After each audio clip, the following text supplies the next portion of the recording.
Hi everyone, this is Faria friend. Welcome back to my YouTube channel. তোমরা সবাই কেমন আছো? আশা করি সবাই ভালো আছো। আলহামদুলিল্লাহ আমিও খুব ভালো আছি। আজকে তোমাদের জন্য একটা ভিডিও নিয়ে এসেছি, সেটা হচ্ছে আমি আমার ড্রেসিং টেবিলের কসমেটিকগুলো কিভাবে ছোট মিনি ওয়ার্ড্রবের ভিতর গুছিয়ে রাখি আর কি ব্যবহার করি না করি সেটা তোমাদের আজকে সব দেখাবো এবং বলবো। আচ্ছা, ভিডিওটা তাহলে কন্টিনিউ করতে থাক। আমার ওয়ার্ড্রোবের প্রথম পার্টটার মধ্যে আমি রাখি হচ্ছে সবগুলো লিপস্টিক। দেখো আমার সব ধরনের লিপস্টিক আছে, এখানে ম্যাট আছে, এখানে লিকুইডও আছে। আমি সবচেয়ে বেশি যে লিপস্টিকটা ব্যবহার করি সেটা হচ্ছে কালার ম্যাক্সের লিপস্টিকগুলো, আমার কাছে খুব ভালো লাগে। এই দেখো আমার কালার ম্যাক্সের লিপস্টিকগুলো, তারপরে যে লিপ লাইনার, তারপরে মিলানি লিকুইড লিপস্টিকগুলো, এগুলো আমি সবসময় চেষ্টা করি প্রথম পার্টটার ভিতরে রাখা, যাতে ড্রয়ারটা খুলে আমি লিপস্টিকটা পাই। আর আমাদের নিত্য প্রয়োজনীয় কোথাও না কোথাও মাঝে মাঝে বের হতে হয়, আর তখন খুব তাড়াহুড়া করে যদি আমরা ড্রেসিং টেবিলের ড্রয়ারের থেকে বের করতে চাই তাহলে অনেক সময় অনেক ঝামেলা হয়। একটা বের করতে চাইলে আরেকটা বের হয়ে যায় বা আউলে ঝাউলে যায়, নষ্ট হয়ে যায়। সেজন্য করি কি, আমি ছোট্ট ওয়ার্ড্রোবটার ভিতরে পাট করে সব ভাগ করে রেখে দিই। যেমন এই যে এখানে দেখো আমি প্রথমে আমি রেখে দিচ্ছি হচ্ছে লিপ লাইনারগুলো। আমার এখানে লিপ লাইনার আছে হচ্ছে বিউটি গ্লেজের 3-4টা শেড। আর এখানে দেখো আমি এখানে সব ম্যাট লিপস্টিকগুলো, সেগুলো কালার মিক্সের লিপস্টিকগুলো এক সাইড করে রেখে দিলাম। আর এই যে দেখো এখানে আমার একটা শার্পনারও আছে, যেটা অনেক সময় লাগে। আর এখানে ইভারলির পিঙ্ক ফ্লাশের লিপস্টিকগুলো, এগুলোর আমার খুব পছন্দের কালারগুলো আমি বাছাই করে মার্কেট থেকে নিয়ে এসেছি। আর সেগুলো আমি খুব যত্ন করে রাখার চেষ্টা করি, কারণ কসমেটিক কার না পছন্দ? কসমেটিক কিন্তু মেয়েদের খুব পছন্দের একটা জিনিস, শুধু আমার না, সব মেয়েদেরই কিন্তু খুব পছন্দের একটা জিনিস। আর এগুলো আমি সব সুন্দর করে গুছিয়ে রাখার চেষ্টা করি।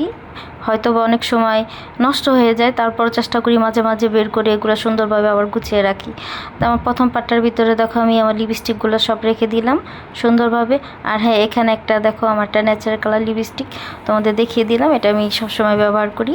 আর দেখো আমার সেকেন্ড পার্টটার ভিতরে আমি রেখেছি হচ্ছে আমার মাস্কারা, তারপর নেল পলিশ, তারপরে আইলাইনার, কাজল, চোখের লুজ গ্লিটারগুলো, তারপর নেল পালিশে যে এলোমেলো হয়ে গেছে এগুলা, আসলে কোথাও বেড়াতে গেলে, অনুষ্ঠানে গেলে এগুলো আর কি দেওয়ার পরে আবার এলোমেলো হয়ে যায়। যতই গুছিয়ে রাখার চেষ্টা করি না কেন, এলোমেলো তো হবে।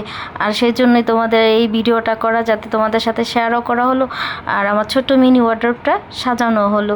আমি এটি সব বের করে নিচ্ছি, কারণ এটি সব এলোমেলো হয়ে আছে। আর আমি এগুলো বের করে একটু ভালোভাবে পরিষ্কার করে তারপর এগুলো আবার আমি রেখে দিব। যাই হোক, আমি তোমাদেরকে দেখাই, দেখো আমি কি ব্যবহার করি। যে আমার এখানে W7-এর একটা আইলাইনার আছে, এটা খুব ভালো। আর এই যে দেখো এখানে দেখা যাচ্ছে লুজ পিগমেন্ট, এটি আসলে আইশ্যাডো লুজ পাউডার আর কি।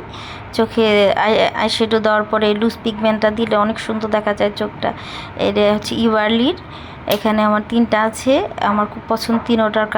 তিনোটাই আমার পছন্দের কালার। একটা VLC1, একটা পিক্সি, আর একটা কী জানি নাম, যেহেতু আমার মনে পড়তেছে না, মনে পড়লে অবশ্যই তোমাদেরকে জানাবো। আর এখানে আছে আমার নেল পালিশ, এটা হচ্ছে প্রিটি ফ্লোমারের নেল পালিশ। এগুলো আমি নেল পলিশ কিন্তু আমি দিতে খুব পছন্দ করি। আমার কিন্তু অনেক নেল পলিশ আছে, আমার মনে হয় 1 কেস হবে আমার নেল পলিশ আছে। সেই ভিডিওটা একদিন শেয়ার করব। জাস্ট আমি আমার আর কি মাঝে মাঝে বের হলে যে একটু সাজুগুজু করতে হয়, সেই জিনিসগুলো আমি সামনে রাখার চেষ্টা করি, আর সেই জিনিসগুলি তোমাদের সাথে শেয়ার করলাম। আর এই দেখো আমার লুজ পিগমেন্টগুলো আমি তোমাদেরকে দেখাইতেছি, চোখের লুজ পিগমেন্টগুলো। আমি জানি না ভিডিওতে কেমন দেখা যাচ্ছে, কিন্তু বাস্তবে বিশ্বাস করো অনেক জোস একটা কালার। ঠিক আছে, 3টা কালারই অনেক সুন্দর। আর আমি এগুলো আসলে ব্যবহার করেই কোনো বড় ধরনের অনুষ্ঠানে বা পার্টিতে যাওয়া হলে তখন আর কি ব্যবহার করা হয়। হ্যাঁ, এই যে এখানে দেখো আরেকটা পিগমেন্ট আছে ইভারলির, এটা সম্ভবত পিক্সি কালারটা, দেখো সেই কালার দেখা যাচ্ছে না আর কি, ভিডিওতে তেমন একটা ভালো বোঝা যাচ্ছে না। যাই হোক, তোমরা যদি বাস্তবে এনে ট্রাই করে দিয়ে দেখো তাহলে অবশ্যই সুন্দর লাগবে এবং তোমাদেরও সবার খুব ভালো লাগবে। আর আমি সেকেন্ড পার্টটার ভিতরে সুন্দরভাবে এখানে আমার এই যে এসেনশিয়াল লেস ওয়াটারপ্রুফ মাস্কারাটা রেখে দিলাম। আর তার সাথে হচ্ছে আমার আইব্রো পেন্সিলটা, সেটা তার সাথে রেখে দিলাম। আর 2টা আইলাইনার, তারপরে আমার ওই গ্লিটার, লুজ গ্লিটারগুলো যে চোখে যেগুলো ব্যবহার করি সেটার একটা আঠা আছে, সেটাও রেখে দিলাম। নেল পালিশগুলো খুব সুন্দরভাবে এখানে আমি রেখে দিলাম হাতের কাছেই, যাতে আমি খুললেই আমার হাতের নাগালে পেয়ে যাই। যাই হোক, তারপরে আমি আমার লাস্ট পার্টটা দেখাবো। আমার লাস্ট পার্টটার ভিতরে আমি কী রেখেছি, এখানে দেখো লাস্ট পার্টটা খুলেই দেখা যাচ্ছে আমার একটা সিরাম, বেস সিরাম, যেটা আসলে মেকআপের আগে বলো, ময়শ্চারাইজারের আগে বলো, এটা ব্যবহার করতে হয়, স্কিনের জন্য অনেক ভালো। এখানে আমি এই যে সিরামটা দেখতেছি যে অরেঞ্জ কালারের, এই সিরামটা হচ্ছে ওয়েট অ্যান্ড ওয়াইল্ডের বেস সিরাম। খুব ভালো একটা সিরাম, আমার খুব ভালো লাগে, দেখতে খুব ভালো লাগে, আর ইউজ করে তো আমি অনেক অনেক আমার ভালো লাগছে, কারণ খুব ভালো একটা প্রোডাক্ট।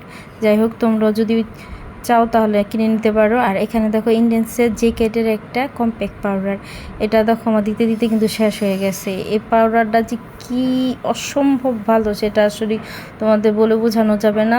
তোমরা কিছু কিনো আর না কিনো, একটা জ্যাকেটের কম্প্যাক্ট পাউডার কিনো, এটা এক কথায় অসাধারণ। তারপর এরপরে দেখলে তুমি আমি একটা হাইলাইটার, ওই হাইলাইটারটা অনেক ভালো। এরপরে দেখো আমার ব্লাশ, তারপরে এখানে হাইলাইটার, কন্ট্রোল আছে, যেটা ছোট ছোট আর কি কিটগুলো, এগুলো আসলে আমার প্রায় লাগে, এগুলো আমি হাতের সামনেই রাখি। এখানে একটা ব্যানানা রেভুলেশনের লুজ পাউডার আছে, যেটাও আমার লাগে।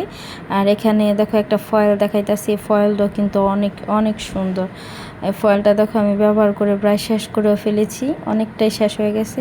এই ফয়েলের কালারগুলো দেখো, হ্যাভি না, অনেক অনেক সুন্দর। এই টেকনিকের ফয়েলটা আর কি চোখে আমি অনেকবার ব্যবহার করছি, আমার কাছে বেশ অসাধারণ লেগেছে। যাই হোক, আর এখানে একটা ছোট্ট একটা আইশ্যাডো প্লেট ছিল, সেটাও আমি রেখে দিলাম। আইশ্যাডো প্লেটের পরে আমি এখানে যে ফয়েলটা আছে, তারপরে ব্লাশ, কন্ট্রোলগুলো আছে সেগুলো, এবং